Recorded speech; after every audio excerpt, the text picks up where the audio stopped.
எடுத்த நாள் முதல் இந்த நாள் வரை வண்டியை விடவில்லை. ஓ ஓ, என்ன ராமலிங்கம், ஆளே பார்க்க முடியல, எப்படி இருக்க? வர்த்தாப்பாமே ஏதோ வாழ்க்கை அப்படியே ஓடிடும்னு நினைக்கிறேன். ஓடட்டும் ஓடட்டும். Hey guys, welcome back to my channel. எல்லாரும் எப்படி இருக்கீங்க? நல்லா போய் நம்புறேன். என்னடா இவன் வித்தியாசமாக ஒரு டைட்டில் வச்சிருக்கான்னு சொல்லிட்டு பார்த்து ஷாக்கில் தானே உள்ள வந்தீங்க. அந்த ஷாக்கு தாங்க எனக்கும். எங்கே இந்த ஷாக்கு உங்கள்கிட்ட நான் சொல்லனா நெஞ்சு வெடிச்சு செத்துடணுங்கிற பயத்தில் தான் இந்த வீடியோவே நான் பண்ணுறேன். இந்த தப்பில் நிற்கிறார் பார்த்தீங்களா, இவர் தான் மிஸ்டர் கைலோ. எங்கள் வீட்டுக்கு புதுசாக வந்திருக்க பூனை. இவர் வந்து 1 மாதம் தான் ஆகுது. 3 நாளைக்கு முன்னாடி பதறி அடிச்சு போய் மேடம் ஃபோன் அடிச்சு, கலிஃபா உடனே வீட்டுக்கு வா அப்படின்னாங்க. ஐயோ என்னமோ ஏதோ தெரியல சொல்லி நான் பதறி அடிச்சு போய் கார் எடுத்துகிட்டு ஓடி போய் பார்த்தா இவருக்கு உடம்பு சரியில்லையாமா, இவரை ஹாஸ்பிட்டல் அழைச்சிட்டு போகணுமாமா. சரி ரைட்டு வா அப்படின்னு சொல்லிட்டு அப்போவே நான் வந்து ஷாக்கில் தான் அழைச்சிட்டு போனேன்.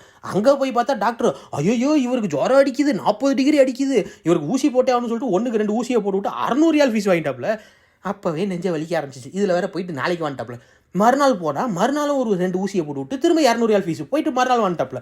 திரும்பவும் மறுநாள் போனால் திரும்ப அதே மாதிரி 200 ரியால் வாங்கிட்டு 2 ஊசியை போட்டுவிட்டு இன்னும் 2 நாள் கழிச்சு வா அப்படின்ட்டு இருக்காங்க.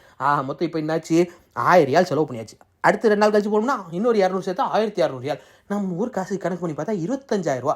எனக்குலாம் ஜுரமாக இருந்தால் நேராக மெடிக்கல் ஷாப் போய் ஒரு கால்பால் மாத்திரை வாங்கி போட்டுட்டு போயிட்டே இருப்பேன். இந்த ஊருனா ஒரு பேனடால் மாத்திரை வாங்கி போட்டுட்டு போவேன். அதிகபட்சம் போனால் கூட ஊரில் தர்மாஸ்திரியில் போய் 2 ஊசியை வாங்கி குத்துவனே தவிர இந்த அளவுக்குள்ள செலவு பண்ணது இல்லைங்க. அப்போ தான் நினச்சேன், பிறந்தா சவுதிக்காரன் வீட்டில் ஒரு பூனை குட்டியாவது பிறக்கணும், மனுஷனாக மட்டும் பிறந்துடவே கூடாதுங்கிறது நல்லா புரிஞ்சுக்கிட்டேன்.